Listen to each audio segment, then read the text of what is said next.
دوسرے تھے حضرت عاصم رضی اللہ تعالیٰ عنہ جو سردار تھے، جنہوں نے کیا دعا مانگی تھی کہ میرے جسم کو بھی محفوظ فرما اور میرے حال کی اطلاع بھی فرما۔ تو ان کے لیے جسم کی حفاظت کا اللہ نے کیا معاملہ کیا کہ سلافہ بنت سعد نے کیا قسم کھائی تھی، یاد ہے کسی کو؟ بھی تھوڑی دیر پہلے بتائی۔ ہاں، ان کے سر میں شراب ڈال کے میں شراب پیوں گی، اور 100 اونٹوں کا انعام رکھا تھا۔ اس انعام کو سن کر قبیلہ حزیل کے کچھ لوگ آئے اور وہ حضرت عاصم ابن ثابت رضی اللہ عنہ کی لاش کو لے کے جانا چاہتے تھے کہ سر کو جدا کرے اور سر جا کے اس کو دے اس عورت کو اور جا کے انعام پائیں۔ اب حضرت عاصم تو دعا پہلے ہی مانگ چکے تھے، اللہ میرے جسم کو کافروں سے محفوظ فرما۔ اب جب دشمن جمع ہو کر آئے اور حضرت عاصم تو زندہ نہیں ہے نا، شہید زندہ ہے، وہ اپنی جگہ ایک حیثیت سے ہیں، لیکن وہ تو جسم سے تو فی الحال روح اس طریقے سے نہیں ہے۔ اب اللہ رب العزت نے ایک بھیڑوں کا لشکر بھیج دیا، ایک بہت زیادہ بھیڑیں آ گئیں اور آتی چاروں طرف سے حضرت عاصم رضی اللہ عنہ کو انہوں نے کور کر لیا۔ اب کافر آگے بڑھنا چاہتے ہیں لیکن بھیڑیں اتنی ہیں کہ وہ آگے بڑھ نہیں رہے۔ مشورہ کیا کیا کریں؟ انہوں نے کہا بھئی ابھی چھوڑ دو، چند گھنٹے کے بعد جب رات ہو جائے گی پھر یہ چلی جائیں گی، اس کے بعد ہم کر لیں گے۔ وہ سائٹ پہ ہو گئے۔ رات کو ایک سیلاب سا آیا، پانی کہیں سے آیا اور حضرت عاصم رضی اللہ عنہ کی لاش کو لے کے چلا گیا اور کوئی کافر ان کو ہاتھ بھی نہیں لگا سکا۔ حضرت عمر فاروق رضی اللہ عنہ فرمایا کرتے تھے کبھی کبھی جب ان کے سامنے حضرت عاصم کا تذکرہ آتا تو فرماتے کہ بعض مرتبہ اللہ تعالیٰ اپنے خاص بندوں کی موت کے بعد بھی حفاظت فرماتے ہیں جیسے زندگی میں حفاظت فرماتے ہیں۔ یہ رب کا نظام ہے۔ یہ 2 رکعت نفل پڑھنا آج ہمیں بہت بھاری لگتا ہے، وظیفے میں بڑے آسان لگتے ہیں۔ وظیفہ بتاؤ جی، وظیفہ بتاؤ۔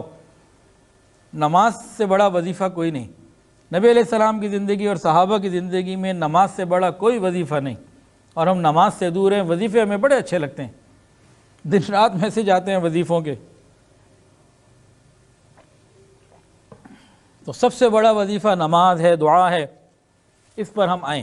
سنیے 2-3 واقعات سن لیجئے۔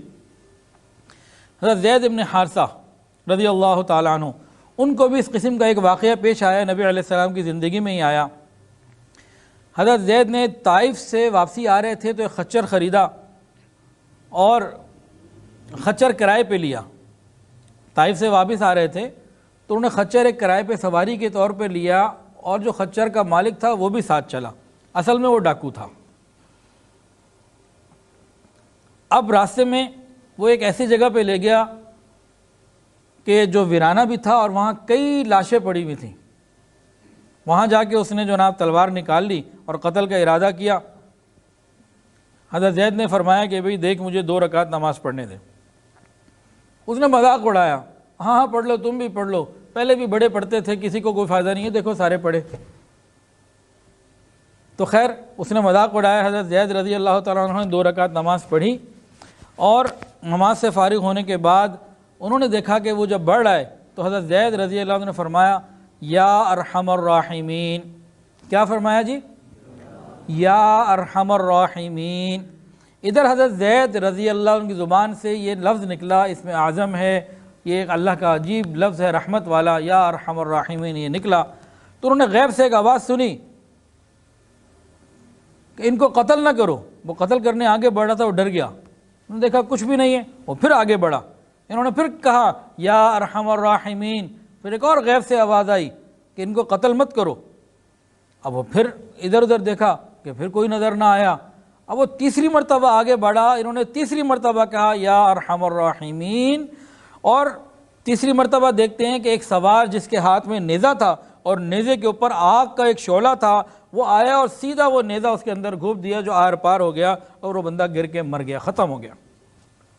اب حضرت زید رضی اللہ تعالیٰ عنہ سے اس شخص نے مخاطب ہو کے کہا کہ یا زید، جب تم نے پہلی بار ارحم الراحمین کہا میں 7ویں آسمان پہ تھا، جب تم نے دوسری مرتبہ ارحم الراحمین کہا میں آسمان دنیا پہ تھا، اور جب تم نے تیسری مرتبہ یا ارحم الراحمین کہا میں تمہارے سامنے آیا اور اس کو آ کے میں نے ختم کر دیا۔ اللہ اکبر کبیرہ۔ اس واقعے کے متعلق ایک ذرا بات سمجھ لیجئے۔ مستدرک حاکم میں حضرت ابو امامہ رضی اللہ عنہ سے روایت ہے کہ رسول اللہ صلی اللہ علیہ وسلم نے ارشاد فرمایا کہ حق تعالیٰ جل شانہ کی طرف سے ایک فرشتہ مقرر ہے کہ جو شخص 3 مرتبہ یا ارحم الراحمین یا ارحم الراحمین یا ارحم الراحمین کہتا ہے تو فرشتہ اس کے جواب میں اسے کہتا ہے ارحم الراحمین تیری طرف متوجہ ہو چکا ہے، بس مانگ لے جو مانگنا ہے تو مانگ لے۔ تو ہم بھی 2 رکعت نفل پڑھنے کے بعد یا ارحم الراحمین 3 مرتبہ ذرا دل کے ساتھ کہیں اور پھر مانگیں، انشاءاللہ مسئلہ حل ہو جائے گا۔ مسئلہ حل نہ ہو تو کیا کریں، ڈوز بڑھا دیں، 2 رکعت اور پڑھ لیں، پھر بھی حل نہ ہو پھر اور پڑھ لیں، اپنی عادت بنا لیں۔ نماز کے ذریعے، دعاؤں کے ذریعے مسائل حل کروانے سیکھیں، پھر دیکھیں اللہ تعالیٰ کیسی مدد فرماتے ہیں۔ اور ویسے بھی قتل کے وقت نماز پڑھنا یہ تو مستحب ہے ہی، لیکن عام نمازوں کے بارے میں آقا نے کیا فرمایا، جب تم نماز کے لیے کھڑے ہو تو ایسی نماز پڑھو جیسے اب تم دنیا سے رخصت ہونے والے ہو، بس آخری نماز ہے، یہ کیفیت لے کر آؤ، پھر نماز بنے گی۔